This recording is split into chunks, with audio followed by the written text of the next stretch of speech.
Welcome back. Bulletin کا آغاز کرتے ہیں اور سب سے پہلے آپ کو بتائیں chief justice of Pakistan justice Yahya Afridi کی زیر صدارت جوڈیشل کمیشن کا آج پہلا اجلاس ہوا، جس میں 7 رکنی آئینی بینچ تشکیل دیا گیا۔ اجلاس میں جوڈیشل کمیشن کے سیکریٹریٹ کے قیام پر بات چیت ہوئی، جبکہ سپریم کورٹ میں آئینی بینچوں کی تشکیل کے لیے ججز کی نامزدگی پر بھی غور کیا گیا۔ ذرائع کے مطابق 7 رکنی آئینی بینچ کی تشکیل کا فیصلہ 7-5 کے تناسب سے ہوا۔ آئینی بینچ سربراہ جسٹس امین الدین ہوں گے۔ جسٹس امین الدین اور جسٹس عائشہ ملک پنجاب سے آئینی بینچ میں شامل ہوں گے۔ اس کے علاوہ جسٹس جمال مندوخیل، جسٹس نعیم اختر افغان بلوچستان کے آئینی بینچ کا حصہ ہیں۔ جسٹس محمد علی مظہر اور جسٹس حسن اظہر رضوی سندھ سے آئینی بینچ کا حصہ ہوں گے، جبکہ جسٹس مسرت ہلالی خیبر پختونخوا سے بینچ کا حصہ ہوں گے۔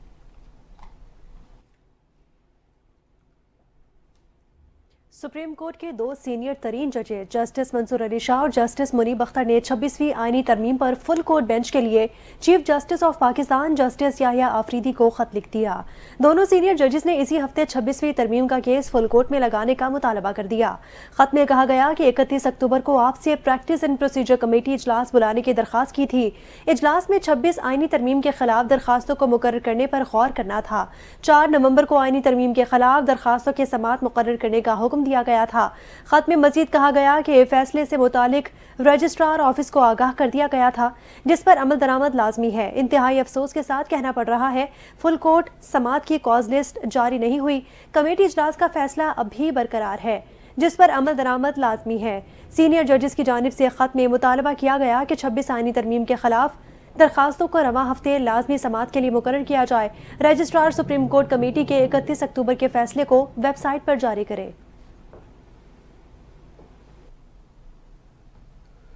پاکستان تحریک انصاف نے بھی 26ویں آئینی ترمیم کے خلاف سپریم کورٹ سے رجوع کر لیا۔ Opposition leader Punjab assembly Malik Ahmad Khan Butcher نے 26ویں آئینی ترمیم کے خلاف اظہر صدیق ایڈوکیٹ کے ذریعے سپریم کورٹ میں درخواست دائر کر دی۔ سپریم کورٹ میں دائر درخواست میں وفاق، شانو صوبوں، اسپیکر قومی اسمبلی، چیئرمین سینٹ، صدر مملکت اور وزیر اعظم کو فریق بنایا گیا۔ سپریم کورٹ میں آئینی درخواست کو ڈائری نمبر الاٹ کر دیا گیا۔ درخواست میں موقف اختیار کیا گیا کہ 26ویں آئینی ترمیم کے بنیادی ڈھانچے سے متصادم ہے۔ عدلیہ کی آزادی کو سلب کرنے کا اختیار پارلیمنٹ کے پاس نہیں ہے۔ سپریم کورٹ قرار دے چکی ہے کہ بنیادی حقوق کو ختم یا کم نہیں کیا جا سکتا۔ درخواست گزاروں نے استدعا کی کہ عدلیہ کی آزادی سے متصادم ترمیم کالعدم قرار دی جائے۔ 26ویں آئینی ترمیم کے نتیجے میں تشکیل نو پانے والے جوڈیشل کمیشن کو اجلاس منعقد کرنے سے روکا جائے۔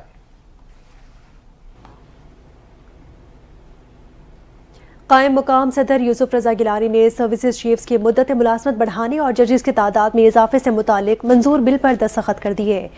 قومی اسمبلی اور سینٹ سے منظور تمام ترمیمی بلز قانون بن گئے۔ سپریم کورٹ میں ججز کی تعداد بڑھانے اور سروسز چیفز کی مدت ملازمت 5 سال کرنے کا ترمیمی بل منظور کر لیا گیا۔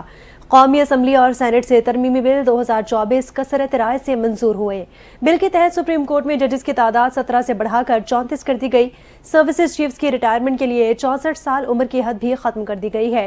پریکٹس اینڈ پروسیجر ایکٹ اور آرمی ایکٹ کی ترمیم کا بل بھی کثرت رائے سے منظور کر لیا گیا۔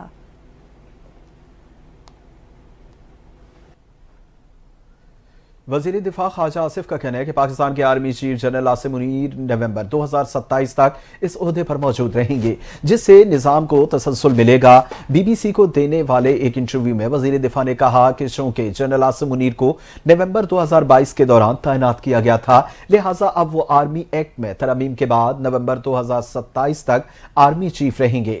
خواجہ آصف کا کہنا تھا کہ پاکستان میں ایکسٹینشن کا سلسلہ ایوب خان کے دور میں شروع ہوا، اس کے بعد 8-9 آرمی چیفز کو ایکسٹینشن دی گئی۔ ایوب خان، ضیاء الحق، مشرف نے خود اپنے آپ کو ایکسٹینشن دی۔ یہ ساری ایکسٹینشنز افراد کے لیے تھیں۔ اب ہم نے مسلح افواج کے تینوں بازوؤں کے لیے قانون بنا دیا ہے، ہم نے اس میں کوئی تفریق نہیں کی۔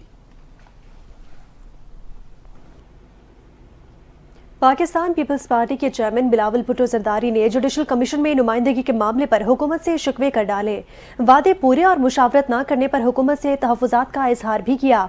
हुकूमत की अहम इत्तेहादी जमात पीपल्स पार्टी के चेयरमैन बिलावल भुट्टो जरदारी ने मुस्लिम लीग नून की जानिब से अहम मामलात पर वादों से मुकरने, कोऑर्डिनेशन से इनकार और मुशावरत से राह फरार इख्तियार करने का इल्ज़ाम आयद करते हुए नाराजगी का इजहार कर दिया।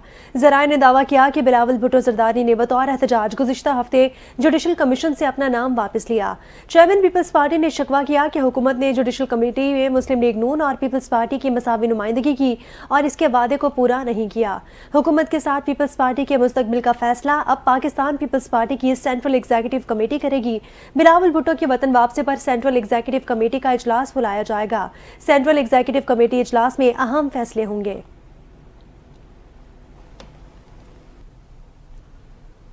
और आपको बताएं कि सिंध के सीनियर वजीर शजील इनाम मेमन से आज़ाद जम्मू कश्मीर के वजीर इत्तलात मजहर सईद शाह की मुलाकात। दोनों वज़रा की जानिब से कौमी मसाइल, आज़ाद जम्मू कश्मीर और सिंध के मामलात समेत दीगर उमूर पर तबादला ख्याल किया गया। सीनियर वजीर शजील इनाम मेमन ने वक्त को पाकिस्तान पीपल्स पार्टी हुकूमत सिंध की जानिब से सहाफ़ियों के लिए किए गए इक़दामात से मुतल्लिक आगाही दी। शजील इनाम मेमन का कहना था कि मीडिया और इज़हार राय की आज़ादी महज एक उसूल नहीं, जमहूरियत का बुनियादी जुज़ है।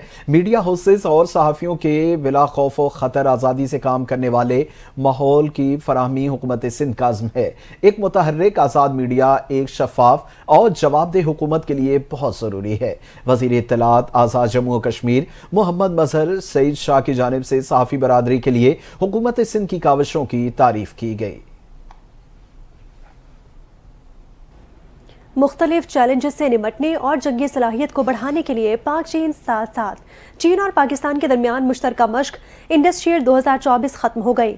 इंडस शील्ड मश्क का इनेकाद पाक फजाइया के ऑपरेशन एयरबेस पर किया गया।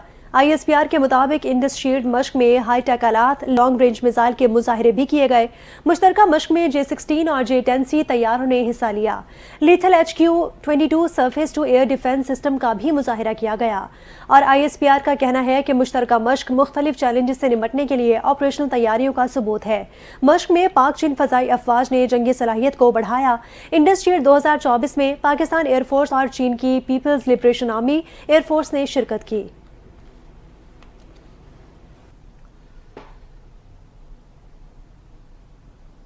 अवाम की सेहत की सहूलियात के साथ सेहतमंद माहौल फराहम करना ज़रूरी है। आने वाली नस्लों को सेहत के शोबे में हुनरमंद बनाने में हेल्थ सर्विसेज एकेडमी का अहम किरदार रहा।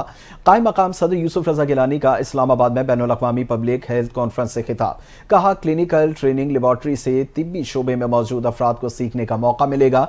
मुश्तरका कोशिशों से क्लिनिकल ट्रेनिंग लेबॉर्ट्री का क़याम अहम संगे मील साबित होगा।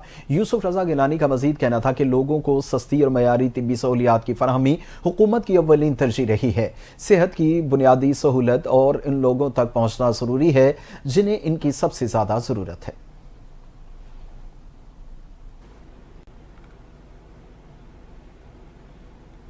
खबरों के सिलसिले को आगे बढ़ाते हुए नाज़रीन को बताएं कि 1,79,210 आज़मीन हज की सआदत हासिल करेंगे।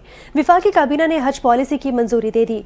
विफाकी काबीना इजलास से खिताब में वज़ीर आज़म शहबाज शरीफ ने कहा, मुल्क में मौशी इस्तेहकाम के लिए इक़दामात कर रहे हैं। मौशी अशारिये मस्बत समत की जानिब गामज़न है। मईशत मुस्तहकम बुनियादों पर आगे बढ़ रही है। मरकजी बैंक ने गुज़िश्ता चंद माह में पॉलिसी रेट में बतदरीज कमी की। पॉलिसी रेट 22% से कम करके 15% पर आ गया है। पॉलिसी रेट का 15% पर आना खुशाइंद पेशरफ्त है। वज़ीर आज़म शहबाज शरीफ ने मजीद कहा कि पॉलिसी रेट में कमी कारोबार, सनत और दीगर शोबों के लिए अच्छी खबर है। पॉलिसी रेट में कमी से पैदावारी सलाहियत में इजाफा, कर्जों के हजम में कमी आएगी।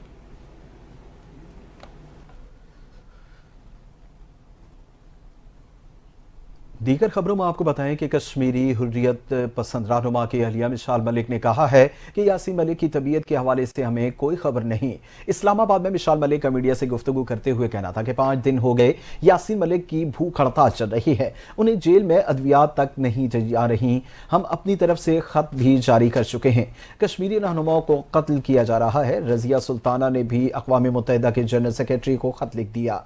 मिसाल मलिक का मजीद कहना था कि हम कमजोर नहीं, कश्मीरियों की आजादी के लिए आवाज उठाते रहेंगे। मुझे ऐसे महसूस हो रहा है जैसे मैं भारत में हूं।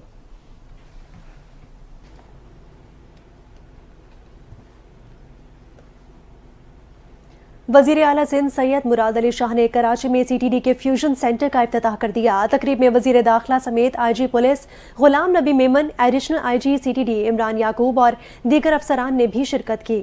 IG पुलिस ने वजीर आला को फ्यूजन सेंटर से मुतालिक तफसीली ब्रीफिंग दी। प्रोजेक्ट कौमी इदारे NRTC ने मुकम्मल किया। फ्यूजन सेंटर जदीद आलात से लेस फैसला साजी में मदद करता है। वजीर आला ने गुज़िश्ता साल मंसूबे के क़याम के लिए 772 मिलियन रुपए की मंजूरी दी थी।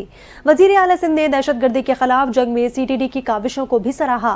पुलिस, रेंजर्स और दीगर कानून नाफिज करने वाले इदारों की अमन की बहाली पर तारीफ की गई। तकरीब में गुफ्तगू में मुराद अली शाह ने कहा कि सिंध हुकूमत ने CTD को जदीद तरीन असलहा और टेक्नोलॉजी फराहम की है। हमें अवाम के जान माल का तहफ़्फ़ुज़ यकीनी बनाना है। दहशतगर्दी के खिलाफ जंग में पुलिस ने बेपनाह कुर्बानियाँ दी हैं। कौमी जज्बे के साथ काम करने पर जवानों पर फख्र करते हैं।